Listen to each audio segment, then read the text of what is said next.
pour les jeunes, pour la culture de la non-violence, la citoyenneté et le développement, pour mes frères, pour mes soeurs, pour mes potes, une émission des jeunes pour les jeunes, pour la culture de la non-violence, la citoyenneté et le développement, pour mes frères, pour mes soeurs, pour mes potes, Barada pour des jeunes, Barada avec les jeunes, Barada couleur jeune, émission couleur jeune, Barada. Ce programme est de Search for Common Ground avec un appui financier de l'USAID. Chers amis, mesdames et messieurs, fidèles auditeurs, c'est avec une joie immense et un réel plaisir que je vous retrouve hyper branchés à l'écoute de Barada en cette période de grandes vacances. Aujourd'hui, nous parlons des comportements violents que certains de nos potes adoptent, surtout lors des manifestations en prélude aux élections. Chers amis, ces actes, souvent causés par les ados, ont pour principale victime les jeunes. Ils représentent également une réelle menace pour la paix, la quiétude et la stabilité dans notre chère Guinée. Zakaria Kamara est un jeune vivant à Conakry. En prélude aux élections législatives de 2013, il avait été victime d'agression lors d'une manifestation politique. Il nous raconte la scène dans cette première rubrique de Barada pour ouvrir le bal de cette émission de la semaine. Suivez et on se retrouve juste après. J'ai été agressé par un certain nombre de personnes à Symphonia. J'étais avec un ami. On a quitté l'université Symphonia pour rejoindre chez nous. Arrivé au carrefour, j'ai vu des choses calcinées. J'ai vu un groupe de jeunes arrêter une voiture et un motard. Il y avait quelqu'un qui a pris du caillou jeté sur la voiture. Ils ont même arrêté devant moi un blanc qui était sur le vélo. J'ai entendu des cris, mais moi je ne me suis pas arrêté. J'ai continué. Je suis parti vers les rails. Arrivé à la station, quand je suis sorti sur la route, il y a un petit qui est venu devant moi, il s'est arrêté, il dit « Grand, arrête-toi ». Quand je me suis arrêté, il est venu. Il y avait un groupe de gens qui étaient derrière, ils sont venus. Il y avait certains qui avaient les cailloux en main, d'autres des bois. J'ai visé un petit qui était juste devant moi. J'ai foncé sur le petit là, je l'ai dégagé devant moi. Je suis parti en courant, ils ont jeté des cailloux derrière moi. J'ai mis le sac sur la tête, je suis monté sur le rail, je suis descendu vers Dabompa, à Tassana, précise. Avant les élections législatives, la ville de Conakry était plongée dans une série de manifestations. Donc c'est en ce moment que l'acte s'est produit.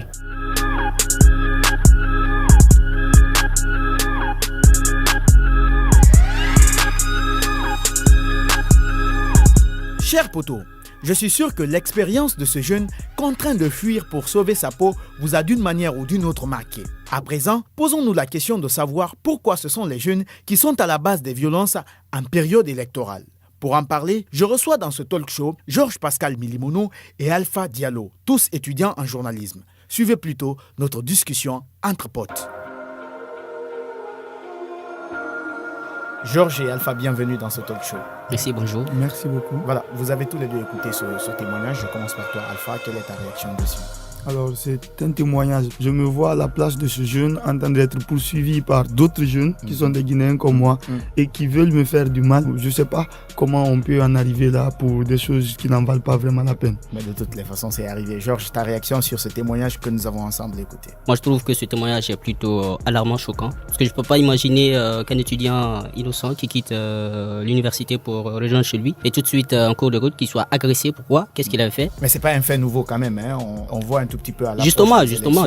C'est devenu, on dit toujours que l'habitude est la deuxième nature de l'homme. Ça se passe sur l'axe de la démocratie, entre guillemets. Ça m'étonne. Et il vient trouver, le même il a dit, un autre blanc innocent qui se fait agresser. Bah pourquoi? Ça se passe sur l'axe de la démocratie, mais ça peut se passer partout. Oui, effectivement, c'est là j'allais en venir d'ailleurs. Certes, pour ce témoignage précis, ça s'est passé sur l'axe Hamdallah et Kagele, précisément à Symphonia. Mais la question qu'on se pose dans ce talk show, Alpha, est de savoir pourquoi ce sont toujours les jeunes qui sont à la base des violences pendant le processus électoral, surtout lors des manifestations. Surtout lors des manifestations, parce que tout simplement, ces jeunes sont d'abord manipulés, entre guillemets, par des politiciens qui profitent des personnes vulnérables qui sont ces jeunes-là, qui n'ont pas eu une éducation, enfin, entre guillemets, de qualité, qui sont désœuvrés, et donc qu'on peut embrigader avec des notions qu'ils ne connaissent pas. Est-ce que la manipulation est toujours à la base des violences juvéniles? Exactement, je ne suis pas tout à fait d'accord avec Alpha. Je vais juste reprendre quelques bribes d'arguments dans ce qu'il a dit. Moi, je pense que ce n'est pas seulement la manipulation, vous voyez. Et vous avez oublié, il y a l'ethnostratégie derrière. Il y a les intellectuels qui sont pour des leaders ici en Guinée parce qu'ils font partie de la même communauté.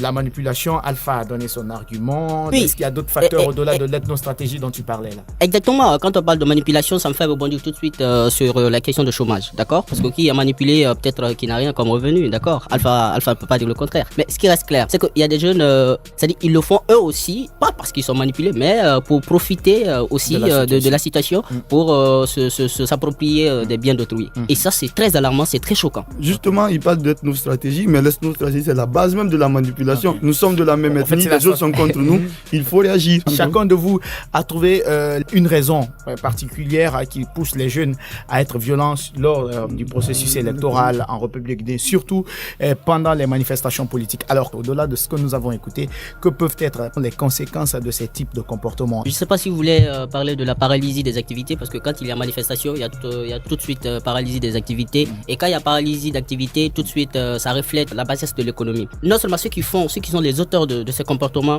ça ne fait que les reculer, d'accord? Il n'y a pas de progrès intellectuel, progrès éducatif, et aussi ceux qui sont violentés, ceux qui en sont victimes, en fait, ça crée une psychose en eux. Et quand il y a ça les handicape mentalement.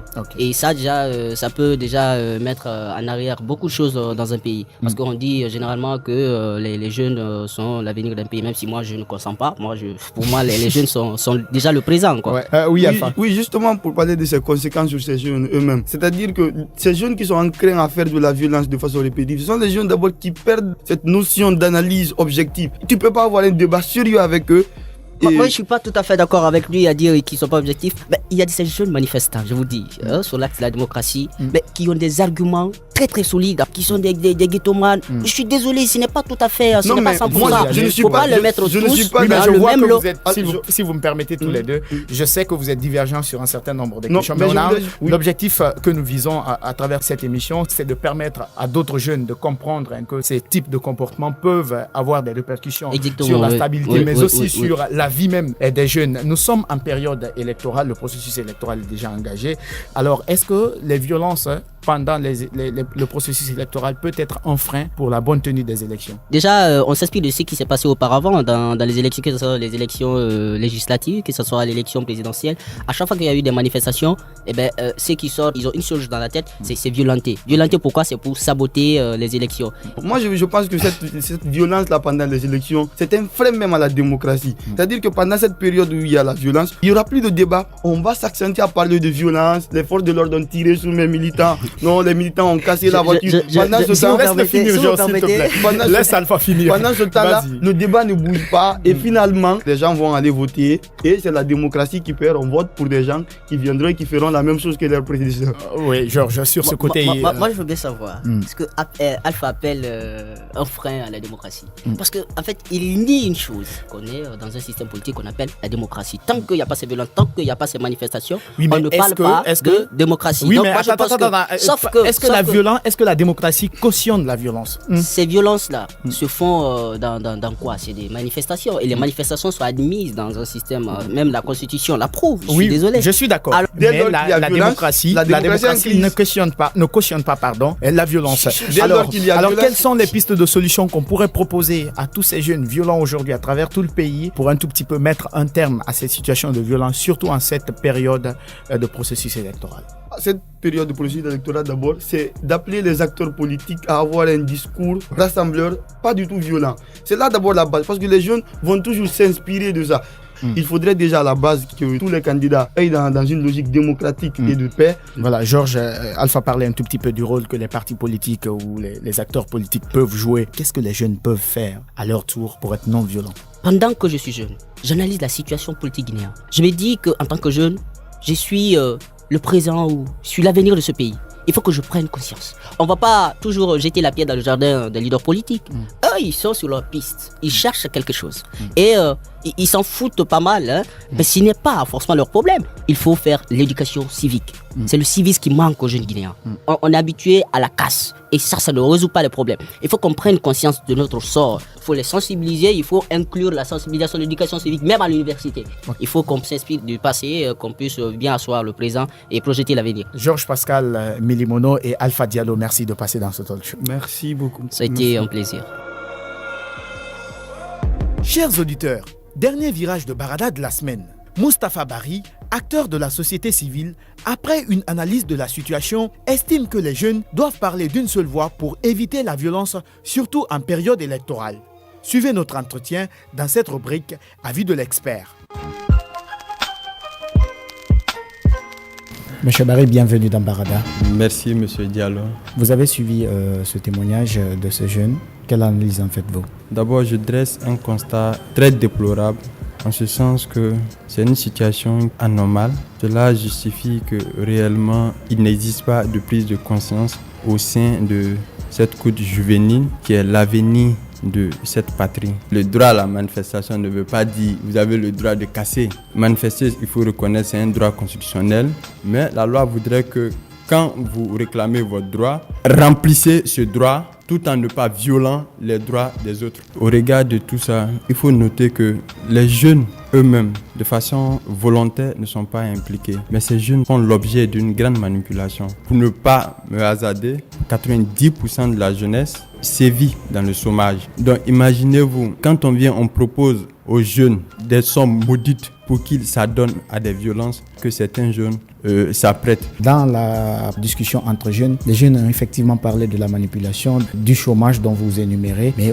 aussi ils ont parlé de l'ethnostratégie. À votre avis, est-ce que l'ethnostratégie utilisée par les acteurs politiques est à la base des violences faites par les jeunes? L'ethnostratégie, au fait, c'est une plaie béante que la classe politique guinéenne utilise pour satisfaire ses propres intérêts. On sait que la jeunesse n'étant pas mûre, c'est la meilleure façon de s'y prêter à ce jeu. La réalité politique le prouve à suffisant. Est-ce que les violences faites par les jeunes peuvent constituer un frein pour le bon déroulement du processus électoral guinéen? Tout à fait, en ce sens qu'on ne peut pas parler de processus et écarter une couche. Vous conviendrez avec moi que la majorité de la population guinéenne est jeune. Donc écarter la couche juvénile, c'est une façon de dire que effectivement, on ne veut pas aller aux élections. Monsieur Bari, quelles peuvent être les pistes de solutions que vous proposez aujourd'hui à la jeunesse guinéenne pour éviter la violence lors des manifestations, mais aussi lors du processus électoral? Il faut procéder d'abord à une campagne d'information, faire comprendre à la jeunesse que réellement l'élection est un élément de la démocratie, que l'élection ne doit pas être l'occasion pour la couche juvénile de se désorganiser, de se désorienter. Et nous avons des défis à relever et l'élection doit être un moyen pour nous de raffermir nos liens et non un moyen pour nous de nous détruire. Les jeunes Guinéens peuvent-ils contribuer à l'apaisement du processus électoral? Si oui, par quels moyens? Tout à fait, les jeunes peuvent contribuer en ce sens que la couche juvénile est une force motrice pour le développement de la Guinée. Il faut admettre qu'on veut ou pas. Je pense que vraiment nous pouvons amorcer ce développement si nous avons une jeunesse consciente, si nous avons une jeunesse qui veut réellement relever le défi. Merci, M. Bari. C'est moi qui vous remercie. Chers amis jeunes, fidèles auditeurs, mesdames et messieurs, voici comment ce numéro de Barada prend fin. Avant de se donner rendez-vous la semaine prochaine, retenons que la violence n'est pas la solution à nos problèmes. C'est pourquoi nous devons tous nous impliquer dans la résolution pacifique des conflits dans notre pays, surtout en période électorale. Fidèles auditeurs, nous devons soutenir un processus électoral apaisé, crédible, transparent et surtout sans violence. Chers amis jeunes, vous qui exercez votre droit à la manifestation, comment vous comporterez-vous désormais? Répondez à cette question aux différents numéros que vous entendrez à la fin de cette émission. D'ici là, il ne me reste qu'à vous dire bye bye. Vous voulez réagir à cette émission? Envoyez-nous un SMS au 622 31 39 81 ou appelez-nous au 622 05 05 33. Vous pouvez également nous envoyer un mail sur guinea@sfcg.org ou nous suivre sur notre adresse Facebook Search for Common Ground Guinée.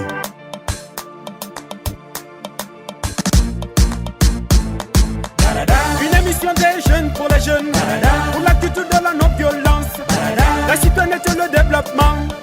Pour mes frères, pour mes soeurs, pour mes potes, une émission des jeunes pour les jeunes, pour la culture de la non-violence, la citoyenneté et le développement.